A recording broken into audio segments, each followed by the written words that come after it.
and we are going to do an unpacking of stamps and dies for the craft room. So I am excited to see how these turned out. I'll be experiencing that with you and tell you tips and tricks, things that I think need to happen, and how it went. So I'm excited for you to see this. I hope it helps you on your packing journey or even just your organization journey with your craft room. So if you have not hit the subscribe, the notifications, and the like button, please do that. That definitely helps me. It also helps you to see the next videos. We're going to be doing more unpacking videos and eventually another craft room tour. I am rapidly getting this craft room under control, doing the best that I can so that I can get y'all that craft room tour. Hopefully it will be helpful for you to see the unpacking today. Please feel free to ask me any questions you have about anything you see behind me, or that you're just wanting to know where I got it. I will include as many things as I can in the description below with links that do pay me a small commission. So if you are going shopping today, please click through those links. They really help me a lot. Let's get right into this video. I'm going to start with this box that I put all my lawn fawn stamps in. And as you can see, the handle's kind of ripped. The box is crushed. I put fragile on the box and it didn't matter. They still stacked stuff on top of it. So you'll see in here, it's even hard to get this box open because it's so crushed. So I was definitely disappointed at the way the box performed and would suggest using something sturdier with no handles. When I lifted up everything in here, though, I could see a little bit of bending on some of my tall stamps. But I'll get the rest of this out of here and we will reveal the rest. Ooh, okay, so these are my 4x6 stamps. They look like they are in perfect condition. So at first glance, I would say that the taller things in this box that could have gotten crushed, it bent the sides a little bit. These little clips that I use to hold all my dies in place, we're going to see that this is bent a little bit, but you can tell that all the dies look to be in place. When I finish unpacking this whole box, I will let you know if any dies managed to escape from those clips. But as of right now, I don't see anything obvious and it looks like all the dies are present with these. I put a few of my divider tabs in here, which got a little bit bent.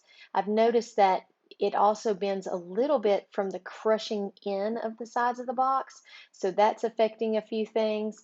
I think laying your stamps flat instead of having them standing up is a good idea. There's not a whole lot of heavy things you can put on top of them to keep that box from crushing. It also might do well to just have a sturdier box with no handles. So with these, it's basically just the labels that are bent a little bit. So I'm going to work with that with my hands. I think I can get these looking back to normal. So not anything too bad, but just a couple little tips there. So I'm going to continue by inspecting these 4x6s. I don't feel like they are bent at all, maybe ever so slightly, but they could have been that way to begin with. The back of this box has some things that are a little shorter than my 6x8s, and so they did not crush. It was more the 6x8 stamp sets and the really tall things in the back of the box that crushed.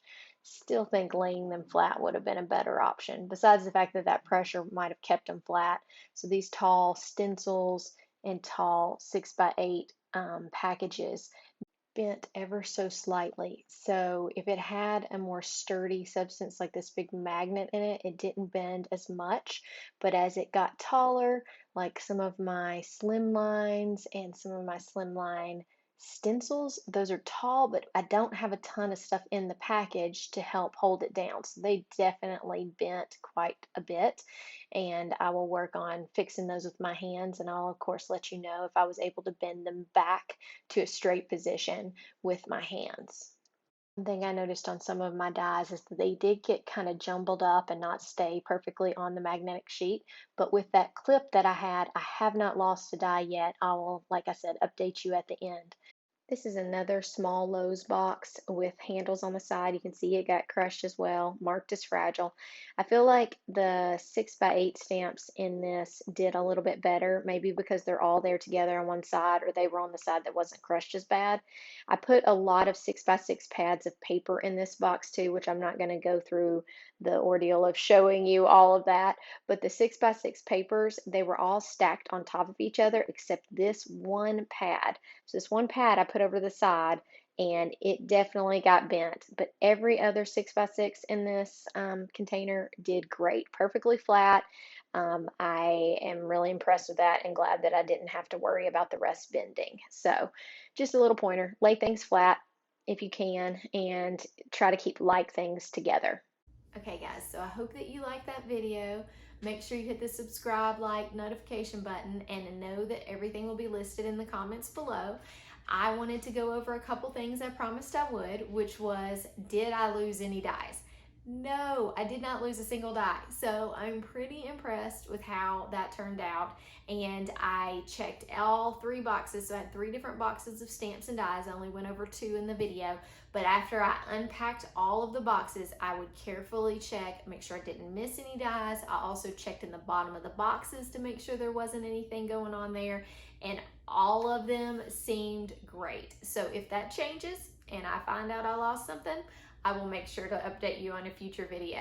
As far as tips from this lesson, same as last video with the sturdy boxes. Boxes without handles would be great.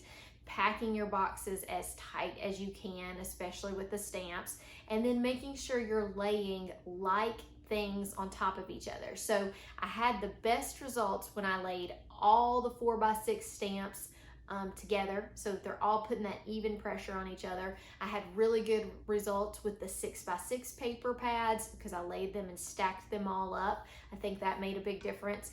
And then in my box of Altenew, where I had all the 6x8 stamps together and I had a pretty significant amount of them, when all of those were lined up together and there wasn't any unevenness, I had less bending. That may have been where they were located in the box, but I feel like that really did a good job.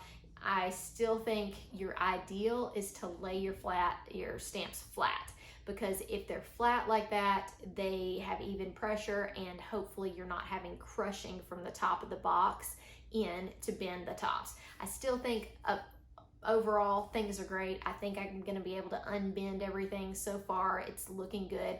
Is it 100% perfect? No. I have to get myself not to be too perfectionistic about it, but they're straight. And would anybody else know besides me or you guys who are watching this video that they ever got bent? Probably not. There's a few maybe, but probably not. So I feel like overall this packing of stamps and dies was a success, and hopefully you'll enjoy those tips and see me on the next video. We will be doing things like liquids, Nuvo drops, things like that to see how those turned out, and probably the stamp pads also. So just see me in a later video. Make sure you check out some of my other ones, and I hope everybody enjoyed it. Have a good day.